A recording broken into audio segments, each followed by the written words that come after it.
Bonjour et bienvenue sur ce troisième épisode de mon podcast tricot. Moi c'est Jeanne et ici je vous parle de mes projets en cours, ceux que j'ai récemment terminés et ceux que j'aimerais commencer dans le futur plus ou moins proche. Donc aujourd'hui ça va faire à peu près un mois que j'ai filmé le dernier épisode, donc j'ai pas mal de choses à vous partager. J'ai fini la plupart de mes projets que j'avais en cours la dernière fois et j'ai un nouveau projet que j'ai très hâte de vous montrer. Donc juste avant de commencer avec les objets terminés, je vais vous présenter ce que je porte. Donc c'est le Marseille Sweater de Petite Knit que j'ai tricoté avec la laine Alpaca Soft Decay de Rowan. Donc c'est un pull tricoté en aiguille 4 mm, épaule tombante, cote 1-1. Et sinon c'est tout simple, il est assez oversize. J'ai juste pas fait le nombre de cotes recommandées pour le col. J'ai les fait un peu plus courts. Et j'ai ajouté une fente au niveau des côtes du corps.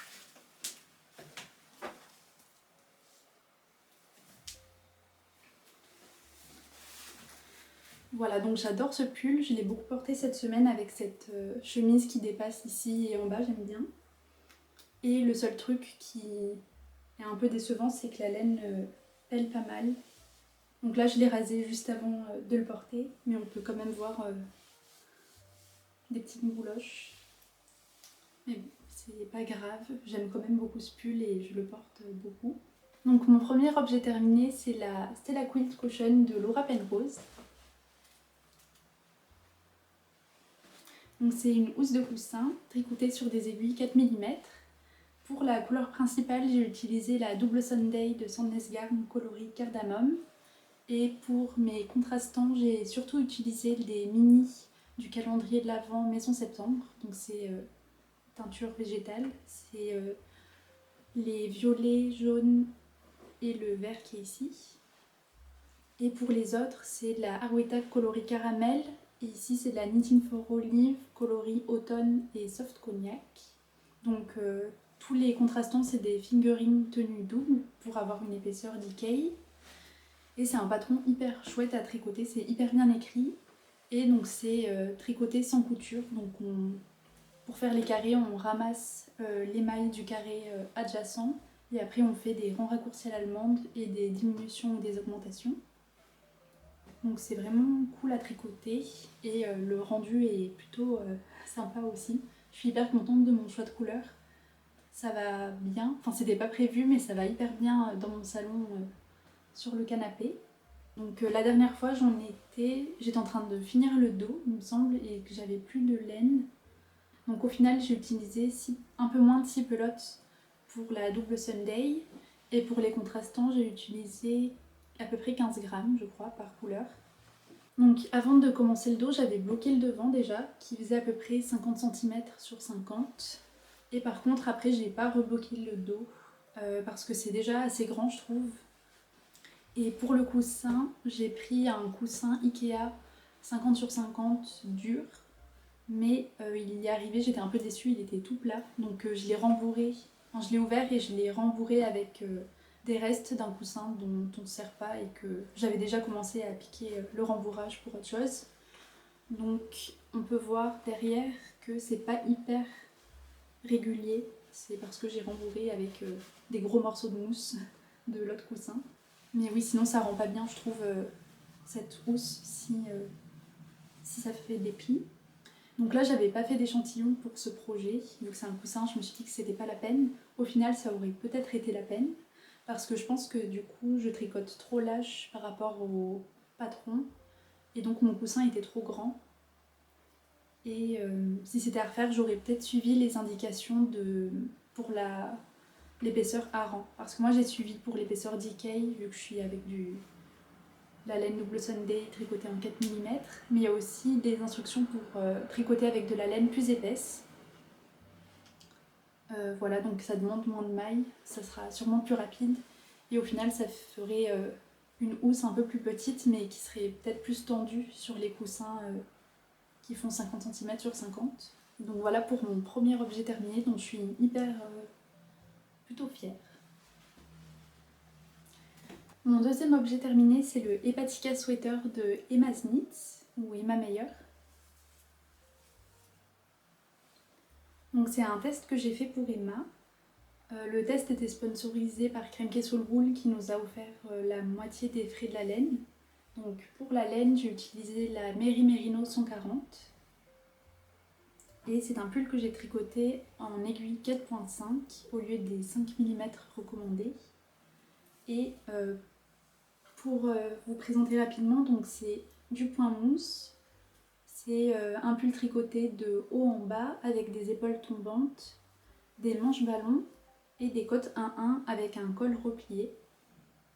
Donc, d'abord, je vais parler un peu plus de la laine en détail. Donc, c'est une laine 100% mérinos, donc très douce. Elle est assez élastique, un peu similaire à la double Sunday, mais elle est beaucoup plus légère puisque celle-ci, pour 50 grammes, on a 140 mètres, alors que pour la double Sunday, c'est que 108 mètres. Mais sinon, elle est aussi douce et assez agréable à tricoter aussi. Donc pour les coloris, pour le marron, j'ai utilisé le coloris Coffee. Pour le rose, c'est Marsala. Le beige, c'est Taupe. Et le rouge, c'est Wine Red. Donc moi, j'ai choisi d'utiliser la même laine pour faire les contrastants. Mais Emma recommande d'utiliser du mohair, donc 3 fils de mohair tenus ensemble. Et niveau quantité, donc j'ai utilisé à peu près 40 grammes pour chaque contrastant. Et pour la couleur principale, j'ai utilisé 4 pelotes et demie à peu près, un peu plus de 4 pelotes et demie. Donc la dernière fois, il me manquait justement ma dernière pelote. J'avais commandé que 4 pelotes à la base, donc il me manquait plus que quelques rayures pour le corps. Et sinon j'avais terminé. Donc la commande a mis plus de temps que prévu à arriver, j'ai attendu 2 ou 3 semaines. Mais bon, une fois que c'est arrivé, je l'ai fini très rapidement. Donc une fois terminé, je l'ai bloqué bien sûr.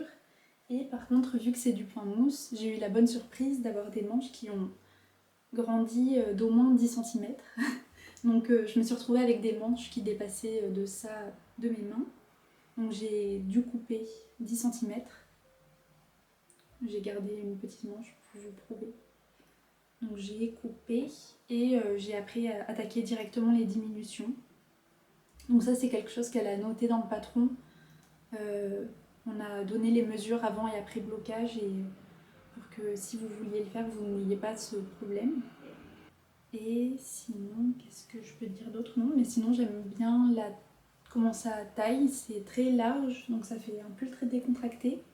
Les épaules sont très très tombantes, j'ai pas l'habitude que ça tombe aussi bas, mais c'est sympa aussi. Et si je devais refaire un truc, ce serait de faire les manches un petit peu plus larges. Je pense qu'il faudrait que je les bloque tout simplement en largeur. Voilà, mais sinon c'est chouette à tricoter. Les patrons d'Emma sont toujours bien écrits. Et j'aime bien quand dès qu'il y a des rayures, ça me motive à avancer vite. Donc pour les échantillons aussi, à la base, elle recommande des aiguilles de 5 mm, mais moi avec mon échantillon c'était trop lâche, donc j'étais passée sur des 4.5. Et au final, quand j'ai remesuré mon échantillon sur le pull bloqué, je me suis rendu compte que j'étais trop lâche. Donc je pense que c'est à garder en tête aussi que les échantillons peuvent un peu mentir parce qu'il n'y a pas tout le poids du pull qui va vraiment venir étirer les mailles. Donc j'aurais peut-être pu le tricoter sur des aiguilles 4 mm au lieu des 4.5. Mais ça ne me pose pas vraiment non plus trop de problème. Ça fait un pull assez aéré, ça fera peut-être un peu mi-saison plutôt. Donc c'était la première fois que je faisais du point mousse pour un vêtement. Et c'est vrai que du coup il faut vraiment prendre en compte le fait que après blocage ça s'étire beaucoup. Voilà, donc le patron sinon sort en courant février, donc il devrait pas tarder à sortir. Et j'ai hâte de voir toutes les versions des autres testeuses. Tout le monde a choisi des couleurs très différentes et j'aime bien voir toutes les versions avec ce genre de patron. Donc voilà, donc ça c'est mon deuxième objet terminé. Je continue avec les tests pour Emma avec ses nouvelles chaussettes. C'est les Silent Socks.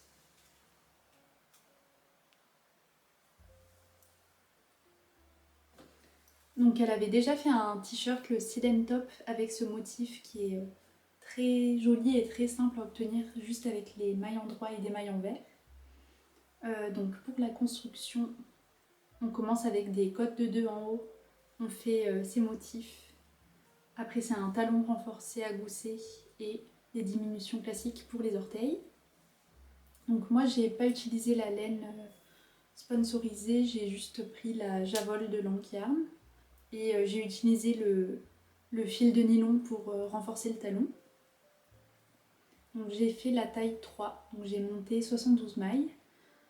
Et on n'était pas beaucoup à tester la 3e taille, donc c'était aussi intéressant comme expérience à tester ces chaussettes. Mes 2 chaussettes ne sont pas pareilles, vu qu'il y a eu des modifications du patron en cours de route. Et c'est rigolo parce que pour les 2 chaussettes, j'ai modifié le patron, une fois sans m'en rendre compte et une fois c'était volontaire. Mais bon, donc pour ma première paire, pour ma première chaussette, c'est là où je me suis trompée. J'ai fait 5 répétitions du motif pour le devant du pied alors qu'il fallait en faire que 3. Donc en gros ce que j'ai fait c'est que j'ai continué le motif ici le long des diminutions du gusset alors que dans le patron là c'était censé être juste du jersey. Donc surtout de ce côté je trouve que ça fait assez joli le fait que les diminutions longent le motif. Voilà, donc ça c'est ma première chaussette, donc avec 5 répétitions pour le devant du pied. Et pour la deuxième, cette fois-ci j'ai un peu plus suivi le patron, pas tout à fait, mais donc c'était recommandé de faire 4 répétitions du motif pour le dessus du pied, donc c'est ce que j'ai fait. Mais là aussi, entre le motif et les diminutions, il était censé y avoir un petit peu de jersey. Et donc moi ce que j'ai fait, c'est que j'ai décalé les diminutions. Je sais pas si on voit ici. Oui. Donc j'ai décalé les diminutions pour qu'elles longent les motifs. Donc je les ai décalées peut-être de 2 ou 3 mailles. Voilà, mais bon, c'est pas une très grosse modification. Je pense que ça change pas grand-chose de suivre exactement le patron ou de faire comme moi pour avoir une frontière un peu plus nette. Voilà, donc ça c'est pour la construction. Pour la laine, donc j'ai utilisé la Javol de Lankyarn en coloris brique. Donc j'ai utilisé je crois 80 grammes et je me suis servi du petit fil de nylon pour renforcer le talon. Voilà, donc c'était hyper chouette à tricoter aussi. Je crois que j'ai fait la première chaussette en moins d'1 semaine. Ça aussi c'est un patron assez addictif. Et maintenant que je vous les ai montrés, je vais pouvoir les porter sans avoir trop peur en plus vu que je me suis servi du fil pour les talons. Juste aussi, je sais pas trop quelle taille de chaussettes je fais au final parce que là, elles sont un petit peu trop grandes pour moi alors que d'habitude, j'ai l'habitude de faire des chaussettes avec 72 mailles. Mais je pense que c'est vu qu'il y a beaucoup de mailles en verre, ça rend les chaussettes plus larges que si j'avais fait des chaussettes en jersey.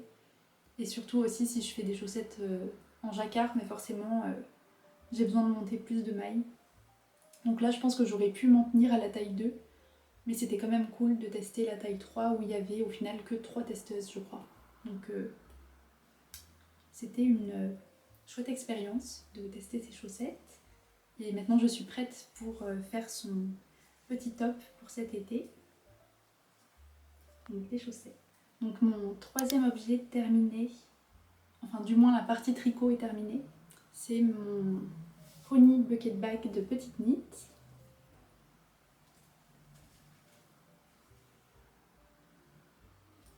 Donc c'est un petit pochon en point nid d'abeille, donc c'est un point brioche mais un peu plus compliqué. Je l'ai tricoté avec la laine, le mérino de Knitting for Olive et le Soft Silk Mohair en coloris Fennel Seed. Donc c'est pas une couleur je pense que je porterai, mais du coup j'avais quand même envie de l'essayer, donc sur un accessoire ça va. Donc ça je l'ai fait en mini cal avec Sophie, elle a fini le sien aussi. Elle a fait la taille plus petite et en beige, moi j'ai fait la taille plus grande. Et là aussi c'est rigolo parce qu'on n'a pas fait la même taille, mais au final nos nos petits sacs font à peu près la même taille puisque on n'a pas fait d'échantillon. Donc elle tricotait plus large que moi et moi je tricotais beaucoup plus serré. Donc ça revient finalement à peu près au même. Et je disais qu'il n'était pas tout à fait fini parce que j'ai pas fait la doublure. Donc je compte quand même coudre une doublure, peut-être une doublure un peu rigide parce que c'est vrai qu'il tient pas trop en forme quoi si on n'a pas mis une dizaine de pelotes dedans. Enfin j'exagère un peu. Je sais pas trop si je vais m'en servir comme sac. On va voir une fois qu'il sera totalement fini. Sinon ça fera un énième petit sac à projet. Donc ça a pris quand même pas mal de temps vu que c'est tricoté sur des aiguilles 2.5. La dernière fois j'en étais, je pense à peu près à la moitié. Donc j'avais pas commencé la partie du haut. Donc c'est assez simple. On a juste une partie où on fait un peu de jersey et on ajoute 2 trous, un de chaque côté. Après, une fois qu'on est arrivé en haut, on met les mailles en attente. On récupère les mailles qui sont au niveau de notre petite bande de jersey devant. Et après, on fait la petite partie pour mettre le cordon. Et c'est juste du jersey. Et après, on rabat. Je crois que c'est comme pour les chaussettes. La même technique pour relier les deux parties du haut. Et après, on fait les petits cordons. C'est des I-cords. Donc, très simple. Donc voilà pour mon petit sac. Et c'est le dernier objet terminé. Donc pour continuer sur cette lancée de point nid d'abeille, j'ai remis sur mes aiguilles la Honey Clutch, toujours de petite nit. Je l'avais commencé je crois en septembre, j'avais juste fait la base rectangulaire en tricot double. Et là j'ai fait quelques rangs du fameux point brioche nid d'abeille. Voilà, et pour celle-là du coup j'utilise la Timpergint de Sandnes Garn et c'est un mohair de Drops qui fait pas mal de poils quand même. Voilà, mais bon je suis pas très pressée non plus d'avoir cette petite poche. Donc ça c'est un en cours, mais vraiment je l'ai fait hier soir, donc il n'y a pas grand chose à dire de plus sur cette pochette, il n'y a pas eu beaucoup de progrès. Et... ah oui, donc après j'ai repris les chaussettes que j'avais montrées la dernière fois, j'avais fini ma première chaussette, donc c'est les Totally Rad Socks de Summerly que je tricote avec la laine de teinture lurée. C'était un kit à chaussettes que j'ai acheté au Knit It. Donc on a la couleur principale et les contrastants, donc c'est un marron, tout ça qui a beaucoup de speckles. Et j'ai commencé donc la deuxième. Et je crois que je viens de finir les diminutions pour le gousset. Donc pour la construction, c'est des cotes 1-1 en haut, après c'est des cotes 3-3 tout du long. Et on a les petites bandes avec le contrastant qui viennent donner un petit look sportif, vintage, je sais pas trop. Voilà, donc j'ai modifié le patron, j'avais oublié de dire ça la dernière fois. En fait, j'ai été inspirée par Woods Twins Who Knit. C'est des jumelles qui font un podcast, donc c'est en anglais, mais j'adore tous leurs projets. Elles sont assez inspirantes pour moi. C'est elles clairement qui m'ont inspirée pour faire ce patron. Elles ont fait une version avec en couleur de base, elles avaient aussi du beige, mais elles avaient un vert poireau en contrastant que je trouvais hyper joli. Et donc il y en a une qui a d'abord fait le patron, mot pour mot. Donc à la base, le patron, la partie avec les rayures, c'est du jersey. Et je crois que toute la partie pour le devant du pied, c'est du jersey aussi. Et donc après, sa sœur, donc c'est Rachel, elle a fait les mêmes, mais elle a modifié pour avoir les cotes 3-1 tout du long. Donc j'ai fait pareil. J'ai juste continué à faire les cotes pour les rayures et pour le devant du pied. Donc j'ai modifié ça et j'ai aussi pour un côté de ma chaussette fait un petit bidouillage, si on peut dire ça comme ça. En gros, là on a mes cotes. Donc là on a 3 mailles, on a mes diminutions pour le gousset. Une fois qu'elles se terminent, j'allais perdre du coup cette cote de 3 mailles. Du coup, ce que j'ai fait, c'est que j'ai rajouté une maille en vert après avoir fini les diminutions. Je sais pas si j'explique bien, mais voilà, j'ai fait pareil pour la deuxième, assez instinctivement au final. Et je suis contente, la laine est hyper douce, hyper agréable à tricoter. J'ai hâte de les porter. Et la longueur aussi est chouette, elles sont assez hautes. Je pense que j'ai jamais fait des chaussettes aussi hautes. Je vais regarder. Ouais, elles sont plus hautes que mes Silensos. Donc voilà, j'ai hâte de les finir et de pouvoir les porter aussi.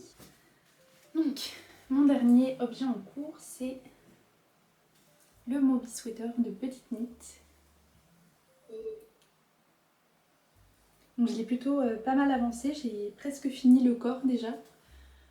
Donc c'est un pull que je tricote avec la Jensen de Isager et la Soft Silk Mohair de Knitting for Olive. Donc pour la Jensen, c'est une laine assez rustique et sèche. C'est du 100% mérino et on a 250 mètres pour 100 grammes et j'utilise le coloris 6S, donc c'est bark. C'est pas 100% uni. Il y a des petites nuances de jaune et de gris foncé. Et donc pour le mohair, c'est coloris crème de Knitting for Olive. C'est mon mohair préféré, je pense. C'est celui qui fait le moins de poils. Donc c'est un pull qu'on commence avec le dos. On fait des ronds raccourcis pour former le dos. Après, on récupère pour faire les épaules, chaque épaule, et on monte des mailles pour rassembler au niveau du cou. Après, donc on tricote à plat le devant, on rassemble en dessous des manches le corps, et après à partir de là on peut tricoter en rond. Donc j'ai un petit peu galéré pour la taille. Donc là je fais la taille L, mais j'étais partie en faisant la taille XL. Et en fait la charte change quand on passe à la taille XL. Donc par exemple pour la taille L, j'ai des torsades qui font 8 mailles, et pour la taille XL, elles vont faire 10 mailles. Et pareil, on ajoute aussi du point mousse entre chaque motif quand on est en taille XL, alors que la taille L, ça va juste ajouter du point de riz sur les manches. Voilà, donc au début j'avais fait la taille XL et au final j'aimais pas trop le fait qu'il y ait beaucoup de points mousse. C'est du point mousse? Oui. Qu'il y ait beaucoup de points mousse entre les motifs. Donc j'ai tout défait, enfin j'avais pas beaucoup avancé, hein, j'avais juste commencé le dos. Donc j'ai défait, j'ai recommencé en taille L. Et au début, la taille L, j'avais fait les aisselles très longues, plus longues que ce qui était recommandé pour la taille XL. Et j'avais ajouté des mailles en plus en dessous des bras. Et donc quand je l'ai essayé, enfin j'avais commencé un petit peu le corps, et quand je l'ai essayé, je me suis dit que ça allait faire beaucoup trop grand, parce que c'était déjà très grand alors que j'avais pas bloqué. Donc j'ai défait des rangs un petit peu, enfin j'ai enlevé un petit peu de longueur avant de joindre en dessous des bras. Et là je suis assez contente, donc au final j'ai joint avec les mesures qui sont recommandées pour la taille XL. Donc j'ai fait ça comme modification pour avoir un look un peu plus décontracté, parce que une fille qui a fait le Moby m'avait dit qu'elle me le recommandait, mais que juste pour elle les manches étaient un peu trop étroites. Voilà, donc j'espère que ça ira. J'ai fait pas mal d'erreurs en cours de route. Cette partie-là, je l'avais jamais fait, mais bon, c'est pas très compliqué, faut juste pas se tromper. C'est là où je me suis le plus trompée, je pense. Pour les torsades, j'ai l'habitude, mais je me suis quand même trompée une fois. J'avais pas croisé la torsade du bon côté, donc j'ai dû défaire. Et sinon, ça va. Mais donc pour le moment, je suis assez fière de moi, parce que dès que j'ai fait une erreur, j'ai défait et j'ai recommencé pour rattraper l'erreur.